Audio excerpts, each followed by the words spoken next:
start at Notre Dame, which is a great way to start. Yeah, thank you. My son's 8. He's at that point where when you're 8 years old, where you're like every game you live and die, you know. So he watched the national championship game and told me. He said, "Listen, I know how we can beat it. I know how we can beat Notre Dame." He said, "Just take the film from Alabama and just do everything they did." So I've reached out to Coach Saban, but I'm very happy to be here. So any questions you guys have?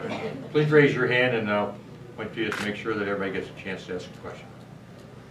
Matt, Mark. Can you tell us about some of your coaching role models, being a guy from State College? Who were kind of the guys that you looked up to coming up?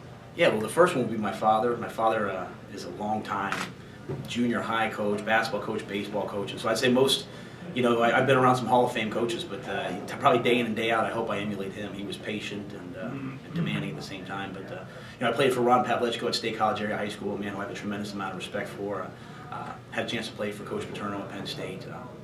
And really, once I got into coaching, I kind of journeyed I went to Buffalo, to UCLA, back to Western Carolina, but I had a chance to work for Al Golden. It was a tremendous experience, learning how to build something from the ground up, which Al was tireless, and I have a lot of respect for Al and Steve Adagio for a year. And then this past year, I worked for Tom Coughlin, and I'm one of the few people I think I can say that I've worked for two Hall of Fame, or played/worked for two Hall of Fame coaches, in Joe and Tom Coughlin, and just day in and day out working for Coach Coughlin. I mean, he was leadership epitomized. You know, I mean, he just personified it every single day, and I have a tremendous amount of respect for him. I'm one of those people that when I go somewhere, I steal everything I can steal. So I have notes and books and everything from Coach Coughlin all the way back to my days at Penn State. So I hope, and my hope moving forward is that I kind of take a little bit from everybody that I've learned and hope that it'll enable me to be successful. Like, you're going to be recruiting against Penn State with your new job, obviously. So can you talk about the challenge that is, especially in Pennsylvania, Philadelphia area, honing in those recruits when you're recruiting against guys like Bill and other guys around the area? Well, I think it's not necessarily just Penn State itself, but I mean, anytime you're trying to go get the best of the best, you know, there's everyone. We live in a day now where it's no longer, you know, regional. I mean, it's now with the internet and huddle, and everybody knows every recruit. So I think the thing that we try to do is just sell who we are. I mean, the city of Philadelphia, coming to play football in the city is not for everybody, but you can't assume that it's not for somebody. And what I found is, you know, I go up into small town. When I was a recruiter at Temple, I'd go up into small towns and go to Schuylkill Haven, you go to Lock Haven, you know, you go all those towns, which is where my family grew up, and kids there sometimes want to go to the city. So we just try to show who and what we are. You know, we're 38,000 students. We have 281,000 alumni worldwide. We're in the 4th largest media market. We're in the city of Philadelphia. So if you're a young person that wants to have a job coming out of college, which can sometimes be difficult nowadays, why not come to the city where you can not only get an education, where you can not only go to bowl games and win championships, you can also make connections that are going to enable you when it's time to go get a job. So I think for us, we just try to sell who we are, who Temple University is, and hopefully this year, I think as we came down, I only got there halfway through recruiting. I think it paid off on a couple kids that had a chance to go to some BCS caliber programs, and in the end decided to stay right there in southeastern Pennsylvania. Gennaro?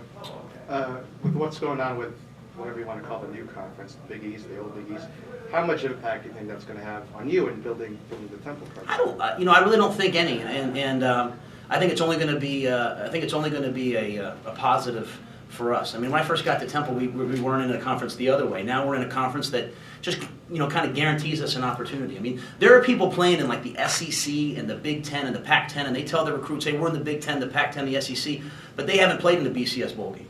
There's like 2 or 3 teams in all of those conferences who are playing in those bowl games. What we've been given by the way they set up the BCS this year is that other than those 5 conferences, the other conferences, which is the Big East, or we'll have a name here soon, or the Mountain West, we all are guaranteed an opportunity. And the only thing we can't do now is we can't slide into a BCS game at 7-5, which has happened in the past. Now we have to go achieve to do it, but I mean, no head coach wants to slide into a BCS game at 7-5. We want to build a great team. So our focus is really on putting together a great football team. You know, when you put together a great football team, good things happen to you. But I think recruiting-wise, I think kids look at Bernard Pierce playing for us and going down and playing for the Ravens. They look at Rod Streeter starting for the Raiders as a rookie. They look at Muhammad Wilkerson, a first-round draft pick 2 years ago, Jaquan Jarrett, second-round draft pick, and they're saying to themselves, if I go play football at Temple, I'm going to get developed. You know, they're going to develop me because we have a track record of taking kids that are 2-star recruits and putting them in the NFL where they're having tremendous careers. So I think the conference, just the fact that we have an opportunity, that's all any of us ask in life, right? It's just to have an opportunity. We have that, so it's up to our kids now and myself and our coaches to take advantage of it. So. I guess you have spring practice coming up this I week. do, yes, sir. How much are you looking forward to that? Oh, tremendously. I mean, you can only kind of go out there and run around a field so many times. You know, I mean, everyone starts to look like they're doing a good job, or so. And it's kind of funny. I found that I was so excited to be a head coach, and what I found as a head coach is I don't do a lot of coaching. I mean, I find myself walking around just yelling in meeting rooms or yelling at drills just to feel like I'm doing something, because all the position coaches are actually coaching. So I'm anxious to get on the field and actually play football, because there's many great games. Basketball's a great game. Baseball's I love those games. But when you're a basketball player or a baseball player, you can go out and you can practice. You can take BP. You can go play hoops at the high school, play at the intramural building. You can go do all. If you're a football player, while you can lift and run, there's only so many times that you have a chance to actually go out and play the game. And we have 15 days in Division I football, and those are coming up. I can't wait to find out what kind of team we have. I really don't know. I don't know who'll hit somebody and who won't. I don't know who'll get knocked down and get back up again. And so I'm looking forward to bringing a really physical, hard-nosed spring and seeing where our team's at. And are you changing things up from what Coach Adazio did? Are you going back to what Coach Golden did, or In terms of? Yeah, the routine of spring practice, what you plan to. Yeah, I'm probably more myself than anything else. I mean, there's a lot like in my practice schedule. There's a lot of Al, there's a lot of Steve, there's a lot of Tom Coughlin in there. I mean, I really learned a lot this year, and there's still a lot of Joe. Coach Paterno, we always had two drills going. There was never one drill. There was always two drills going, and I find myself losing my mind watching one drill. So we're going to do two drills, and I want every player on our team. I want every player to leave spring practice saying, "Hey, I had an opportunity. I got evaluated. I got coached. I don't want there to be a difference between our best player and our least talented player in terms of how much they got coached." So we'll have two drills. But in terms of we go in the mornings. Our kids get up, they come over, they do football, and then they have the rest of the day to concentrate on academics and their school life and their community life. So, but we had done that with Alan with Steve as well. So that works really well at Temple going in the mornings. Go I ahead. know it's a couple months off, but can you have any gauge on what your emotions might be like leading a team out of the opposite tunnel of Beaver Stadium, being on the other side of the Penn State, and your history, and your background, just what that game's going to be like for you? It would be 2 years. We don't play them this year, but the following year. I think here's what I'll say about coming back to Penn State. We came back to Penn State when I was the offensive coordinator, and we were winning in the fourth quarter. We ended up losing the game.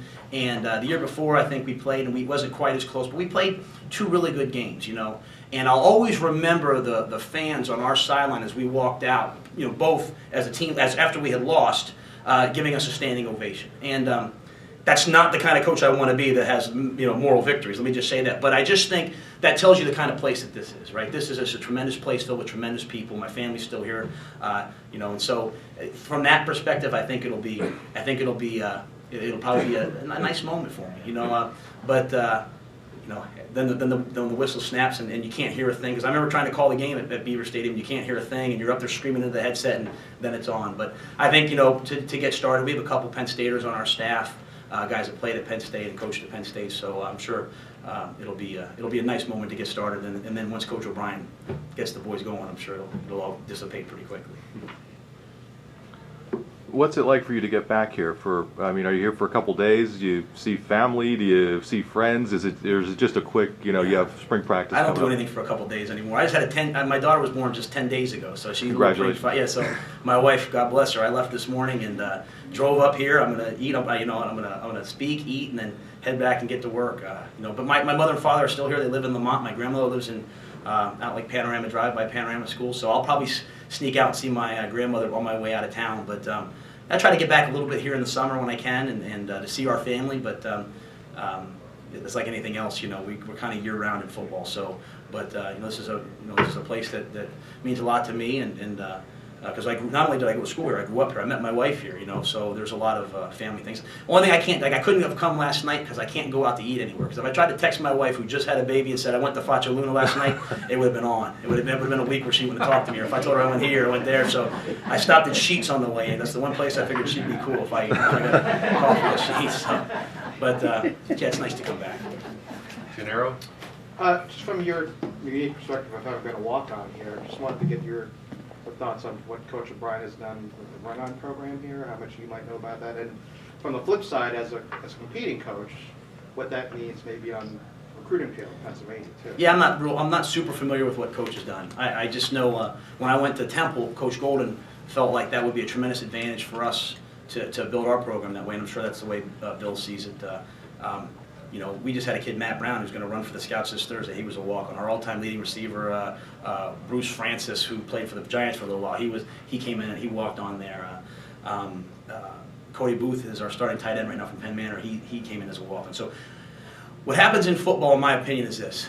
You always get rewarded for what you've already done, not what you're about to do. So, like, if this makes sense, like, you have a great high school career, you're rewarded with a chance to go play college football, right? You have a great college career, you have a chance to go get drafted. You have a great first 4 years, you get a great second contract. So it's football, you always, Jim Nelson, who played at Penn State, used to say this to me, he said, yeah, playing in the NFL is the greatest game in the world because you made all your money in college. You did all the work in college, you get paid in the pros. And so sometimes, for whatever reason, your high school career, like my high school career, wasn't distinguished enough to get a scholarship, or things happen one way or the other. But you need to go somewhere where you just get an opportunity. Like I walked on at Penn State. They told me my shoulder was too. I couldn't even be on the team the first year. I just went to games, and then 4 years later, I'm standing out there at homecoming with I think we were the number 2 ranked team in the country, and I had a chance to be a captain for that game. I got a chance to play in a ton of games, and for me, all I maybe needed was an opportunity and people that believed in me, and I think that's probably what Bill's doing, and I know that's what we've done at Temple. And whether you come to school as a walk-on or whether you come to school as the #1 recruit in the country, it's important that the people that go to high school in Pennsylvania, the young people, they have an opportunity to go somewhere and play college football if they want to, whether it's Lycoming, Judiata, or Lehigh Lafayette, or if it's Pitt, Penn State, and Temple. And that's why I think it's really important for the 3 Division I schools to always have a tremendous working relationship, which they've had over the last 3 or 4 years, because we all service the high schools of Pennsylvania. When game day comes, we all go want to win it, but you also have to service each other. So there are tremendous diamonds in the rough out there that get glossed over in recruiting or football, because when they come to us as a recruit, you have no idea how hungry they are, or how much they want to play. I mean, you can go back and look at the great players on on the team at Penn State this year. I don't know how many were 5-star recruits and how many came in as walk-ons. I think Matt came in as a walk-on, didn't he, McGloin? So I mean, sometimes all you need is an opportunity, someone to believe in you, and I'm sure that's what Coach is doing. And I know that's what we're definitely trying to do at Temple as well. They didn't call it a run-on program as I was there, because I wasn't very fast. Any more questions? I should have said something controversial, and that'd have been. Hey, thanks, man. Good Good luck. Thank you very much, guys. Anybody?